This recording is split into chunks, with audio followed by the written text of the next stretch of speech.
Alright, so I got a story to tell you. This guy gets into a terrible accident. He wakes up in a hospital. He's face down. He has no idea what happened. And the nurses come in and they tell the guy, I'm sorry you were involved in a terrible accident. You're temporarily paralyzed. You're not going to be able to move your limbs for quite some time. And the guy is just depressed. I mean, he's lying there face down. He can't move. He's got no friends and family to come visit him in the hospital. And he starts talking. As it turns out, there's another guy sharing the hospital room with him. But this other guy is sitting over by the window. And this other guy can sit up for an hour each day to drain the fluid out of his lungs. He's also been in some kind of horrible accident.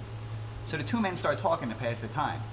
And the guy who's at the window starts telling his roommate all the beautiful things that he could see outside the window. As luck would have it, the window overlooks this beautiful park. It's got a lake, and there's like swans and ducks playing in there, and children run around with balloons. So every day, when he gets up in the morning, he starts describing to his roommate the things he sees outside the window. And this cheers his roommate up a little bit, who's, face down and can't do anything. The guy who's face down finds himself living for these 1 hour stretches in the morning where his roommate's going to tell him all these beautiful things he sees outside the window. There's like a parade going by, there's jet planes, I can see the city in the background, young lovers walking hand in hand.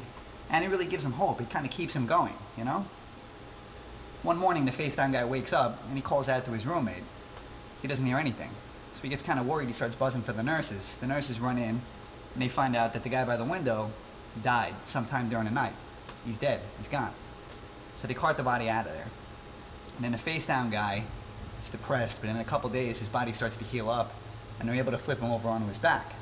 So the first thing he does is he asks if he can have the bed over by the window so that he can see what's outside. The nurses say sure. So they move him over to the bed. The first thing he does is have the nurse open the blind, and then he looks outside the window and he sees this brick wall. And he's like, oh, for Christ's sake, what, they just put this brick wall up? And the nurse is like, no, what are you talking about? The nurse says, I've been working at this hospital 20 years. That brick wall has been there the whole time. And the guy says, but that's impossible. My roommate, he would sit by the window and tell me all these things that he saw outside the window each day. How could this be? And the nurse turns to him and she says, look, I don't know how to tell you this, but the guy that was sitting by the window, he was blind. He couldn't even see. So the moral of the story is, blind people lie.